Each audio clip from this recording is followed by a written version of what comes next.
Parliament का, जहां अमित शाह इस वक्त कुछ कह रहे हैं, आइए सुनते हैं। कि किसी ने इस बिल के तत्व का विरोध नहीं किया है, इस बिल के हार्द का विरोध नहीं किया।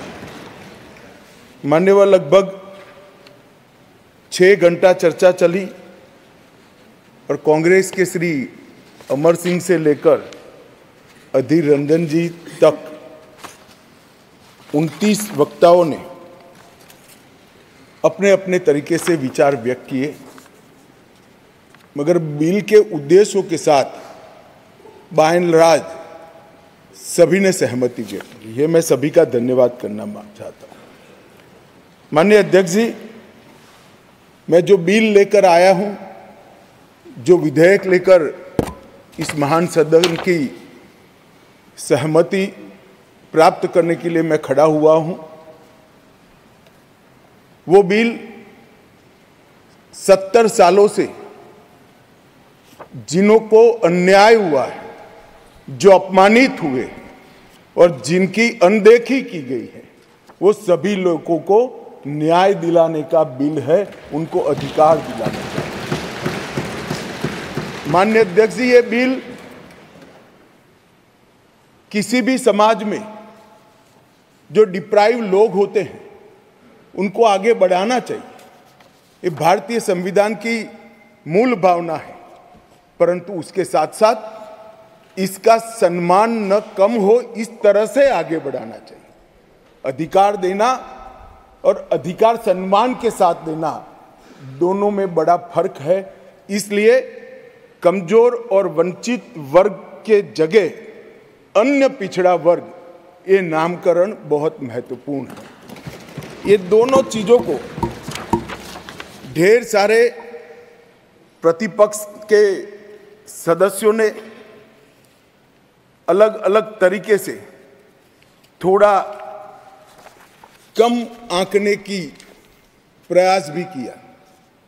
किसी ने कहा कि पहले से हो रहा था, किसी ने कहा कि सिर्फ नाम बदल रहा है। मैं इन सभी को कहना चाहता हूं कि अगर हमें पिछड़ा वर्ग के लोगों के प्रति जरा भी संवेदना है, तो नाम के साथ उनका सम्मान जुड़ा है, वो जरूर देखना। नाम के साथ सम्मान जुड़ा है, वो वही लोग देख पाते हैं जो उनका उत्कर्ष अपने भाई समझकर, अपने से पीछे रह गए भाई समझकर संवेदना के साथ उंगली पकड़कर आगे बढ़ाना चाहते हैं। वो लोग इसका नाम नहीं समझ सकते जो इसका वोट बैंक के नाते उपयोग कर अच्छे लच्छेदार भाषण देकर राजनीति में वोट प्राप्त करने का जरिया और साधन समझते हैं। नरेंद्र मोदी जी ऐसे नेता हैं जो स्वयं एक गरीब से गरीब घर में जन्म लेकर आज देश के प्रधानमंत्री बने हैं। वो पिछड़ों का दर्द भी जानते हैं, वो गरीब का दर्द भी जानते हैं। और जब इनके आगे बढ़ाने की बात होती है, तब कई बार तो मान्यवर मदद की जगह सम्मान के मायने बड़े होते हैं। मदद से ज्यादा व्यक्ति का सम्मान उसके सेल्फ कॉन्फिडेंस को, उसके आत्मविश्वास को और उसके गौरव को सम्मानित करता है, बढ़ाता है, जो उसके जीवन में आगे बढ़ने का कारण होता है। मैं इसलिए कह रहा हूं कि ढेर सारे सदस्यों के भाषण मैंने सुने भी है, पढ़े भी है मेरी चैम्बर में। ये भाव सिर्फ नाम बदलने से क्या होता है वो समझाने के लिए मैं कह रहा हूं। मान्यवर, आज जो बिल लेकर आया हूं, ये बिल के बारे में मैं थोड़ी पृष्ठभूमि भी बताना चाहता हूं। जम्मू कश्मीर में हम सब जानते हैं, जब महाराजा हरि सिंह जी ने भारतीय संघ के साथ इनके विलय का निर्णय किया, उस वक्त से लेकर अब तक कई सारे उतार चढ़ाव हुए। 80 के दशक के बाद आतंकवाद का एक दौर भी आया और वो बड़ा भयावह दृश्य था। पीढ़ियों से, सदियों से जो लोग अपनी भूमि पर रहते थे, अपना देश समझकर रहते थे, अपनी जन्मभूमि समझकर रहते थे, वो मूल समेत उखड़ गए माने, और किसी ने इनकी केयर नहीं करी, इनकी चिंता भी नहीं करी, ना इसको रोकने का प्रयास किया। और कई बार तो मान्यवर रोकने की जिनकी जिम्मेदारी थी वो इंग्लैंड में वैकेशन कर रहे थे, मैं नाम देना नहीं चाहता, और फिर कहते हमने कुर्बानी दी। आपकी कुर्बानी आंख माथों पर अगर दी है तो, मगर सटीक काम और सटीक उपाय और शक्ति के साथ वोट बैंक की राजनीति के बगैर उस वक्त उसको आतंकवाद को उगता हुआ खत्म करते तो आज उनको अपना प्रदेश छोड़ने की जरूरत ही नहीं पड़ती, ना मुझे बिल लेकर आज सदन के सामने आना पड़ता। मान्यवर, जब ये विस्थापित हुए तब देश के अन्य हिस्सों में, अपने ही देश में शरणार्थी बनकर उनको जाना पड़ा। दिल्ली, बेंगलुरु, पुणे, अहमदाबाद, चेन्नई, न जाने कहां कहां गए।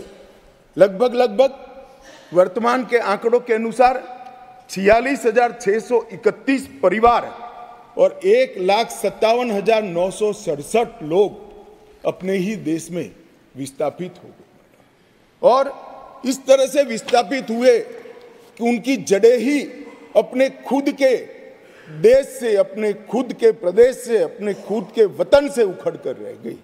ये बिल उनको अधिकार देने का है, ये बिल उनको प्रतिनिधित्व देने का है। मान्यवर, कश्मीर के लिए एक प्रकार से 3 युद्ध हुए। 47 में पाकिस्तान ने कबालियों के नाम से आक्रमण किया। इसमें लगभग 31,779 परिवार पाक अधिकृत जम्मू कश्मीर से जम्मू कश्मीर में विस्थापित हुए। इनमें से 26,319 परिवार जम्मू कश्मीर में और 5,460 परिवार देश भर में फैल गए। वो पाकिस्तान के हमले के शिकार थे।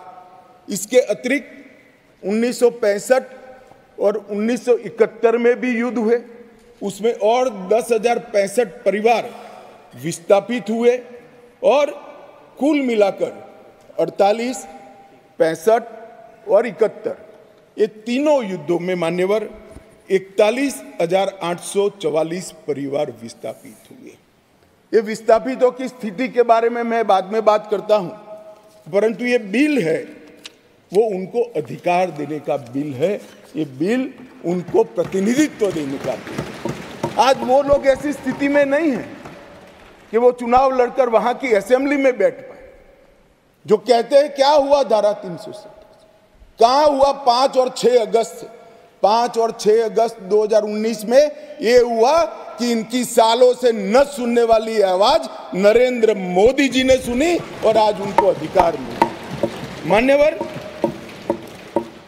जिस 5 और 6 अगस्त का बिल 2019 का कुछ लोगों को जूते में पड़े कंकर की तरह खटकता है, उनको मैं बताना चाहता हूं, इसी बिल का हिस्सा था न्यायिक डिलिमिटेशन।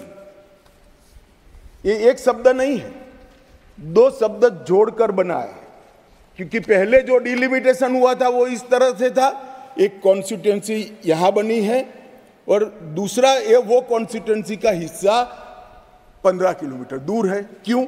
क्योंकि मुझे चुनाव जीतना है। इस तरह से डिलिमिटेशन हुआ। ये डिलिमिटेशन के सामने मैंने जानबूझकर एज अ लेजिस्लेटर न्यायिक डिलिमिटेशन लिखा था, वो आज मैं सदन को बताऊंगा। डिलिमिटेशन कमीशन, डिलिमिटेशन और डिमार्केटेड असेंबलीज ये लोकतंत्र का मूल है। जनप्रतिनिधि को चुनने की इकाई तय करने की प्रक्रिया है। असेंबली जो बनती है वहीं से मतदाता अपना प्रतिनिधि विधानसभा में भेजते हैं। अगर डिलिमिटेशन की प्रक्रिया ही पवित्र नहीं है तो लोकतंत्र कभी पवित्र नहीं रह सकता मान्यवर। इसलिए इस बिल के अंदर हमने व्यवस्था करी थी कि डिलिमिटेशन, न्यायिक डिलिमिटेशन फिर से किया जाएगा, और सभी की सुनवाई हुई। डिलिमिटेशन कमीशन जम्मू कश्मीर में सब जगह पे गया, अंतिम जिले से लेकर पहले जिले तक सब जगह घूमे। कई समुदायों के प्रतिनिधियों ने इनको आवेदन पत्र दिए थे। पाक ऑक्यूपाई कश्मीर से आए हुए लोगों ने भी दिए थे और कश्मीर घाटी से भागकर जम्मू में शरण लेने वाले लोगों ने और कश्मीर घाटी से भागकर देश भर में फैले हुए कश्मीरियों ने भी आवेदन दिए थे कि हमारा प्रतिनिधित्व का कोई डिलिमिटेशन कमीशन संज्ञान ले। और मुझे आनंद है मान्यवर कि डिलिमिटेशन कमीशन ने इसका संज्ञान लिया।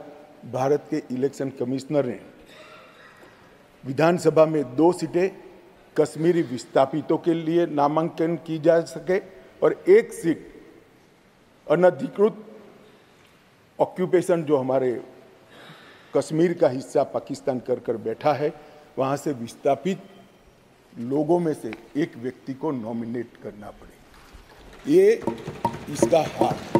अब इसमें क्या है, पहले भी मिलता था ना, पहले नहीं मिलता था। पहले सिर्फ जरूरत लगे तो प्रतिनिधित्व न हो तो महिलाओं को 2 सीट दी जाती थी। हमने 3 सीटें और अपॉइंट करने की डिलिमिटेशन कमीशन की जो सिफारिश है उसको बिल में परिवर्तन कर कानूनी जामा पहनाकर आज मैं इस महान सदन के सामने उपस्थित हुआ हूं। मान्यवर, इसमें से 2 सीटें कश्मीरी विस्थापितों के लिए होगी जो घाटी से विस्थापित हुए हैं और 1 सीट पाक ऑक्यूपाई जम्मू कश्मीर के विस्थापित व्यक्तियों के लिए नामित की जाएगी। इसमें से एक महिला होना जरूरी है। इस प्रकार का एक कानूनी सुधार लेकर आज मैं यहाँ पर हुआ है। डिलिमिटेशन कमीशन के इतिहास में पहली बार 9 सीटें शेड्यूल्ड ट्राइब के लिए आरक्षित की गई हैं और एसटी के लिए 9 सीटें और अनुसूचित जाति और जनजाति के लिए 20 सीटों का आरक्षण की व्यवस्था करें। नई जो स्कीम बनी है उसमें जम्मू में पहले 37 सीटें थी, 37 सीटें थी। ये भी न्याय का सवाल है। जम्मू में पहले 37 सीटें थी, अब 43 हुई है, 43 हुई है। कश्मीर में पहले 46 थी, अब 47 हुई है और पाक ऑक्यूपाई कश्मीर की 24 सीटें, क्योंकि वो हमारा है, हमने रिजर्व रखी है मान्यवर, 24 सीटों को।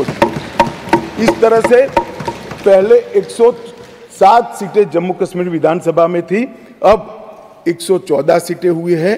पहले 2 नॉमिनेटेड मेंबर हुआ करते थे, अब 5 नॉमिनेटेड मेंबर मान्यवर इसमें होंगे। जम्मू कश्मीर के कानून के हिसाब से 2 महिलाओं को राज्यपाल द्वारा मनोनीत किया जाता है और धारा 15 के अनुसार किया जाता है। और अब इसमें कश्मीरी प्रवासियों में से 2, जिसमें से 1 महिला और पाक ऑक्यूपाई कश्मीर से 1 नामांकन किया जाएगा। मान्यवर, ये इसलिए संभव हुआ है कि 5 और 6 अगस्त को ये ऐतिहासिक बिल नरेंद्र भाई ने कैबिनेट में पारित किया और इस सदन ने इसको परमिशन दी, इसको मान्यता दी और धारा 370 चली गई। इसी का हिस्सा था ये डिलिमिटेशन कमीशन। मान्यवर, सुरक्षा का परिदृश्य में इस पर बाद में बात करूंगा। ढेर सारे सदस्यों ने इसकी चिंता भी व्यक्त की है, मैं भी चिंतित हूं, परंतु क्या हुआ है वो बताना ये मेरा फर्ज है, क्योंकि एक और से रिकॉर्ड पर चीज़ें आ गई है तो मुझे जवाब तो जरूर उसका देना पड़ेगा। और आज जो धारा 370 हटने के बाद क्या विकास हुआ, आतंकवाद तो अब भी चल रहा है, कश्मीरियत का कितना नुकसान हुआ, ये सारी चीज़ों के जवाब मैं बहुत डिटेल मान्यवर दूंगा। और ये दोनों जो संशोधन है वो संशोधन आने वाले दिनों में इतिहास इस सदन के इस प्रयास को और सदन के आशीर्वाद को हर कश्मीरी जो प्रताड़ित है वो याद रखेगा, हर कश्मीरी जो पिछड़ा है वो याद रखेगा कि नरेंद्र मोदी सरकार ने 70 साल से दर दर की ठोकरें खाने वाले भटकते हुए अपने ही देश के भाइयों बहनों को न्याय दिलाने के लिए उनको 2 सीटें का रिजर्वेशन दिया। और अपना देश छोड़कर पाक ऑक्यूपाई कश्मीर से यहाँ शरणार्थी बने हुए लोगों को रिजर्वेशन दिया, और जो डिप्राइव थे उनको कमजोर लोग ऐसे अपमानित करने वाले शब्द की जगह पिछड़ा वर्ग का संवैधानिक शब्द इनके लिए रखकर आज ये बिल लगभग आए। इन्होंने क्या कहा, कई सदस्यों ने पूछा कि क्या हुआ है इनके लिए, विस्थापितों के लिए क्या हुआ है, रिजर्वेशन देने से क्या होगा। रिजर्वेशन देने से उनकी आवाज कश्मीर की विधानसभा में गूंजेगी और फिर कोई ऐसी स्थिति करना जाएगा तो नहीं रोकेंगे उसको, क्योंकि उनकी आवाज वहां। मान्यवर, इसके अलावे 5,675 कश्मीरी विस्थापित परिवार आज रोजगार पैकेज का फायदा उठा रहे हैं।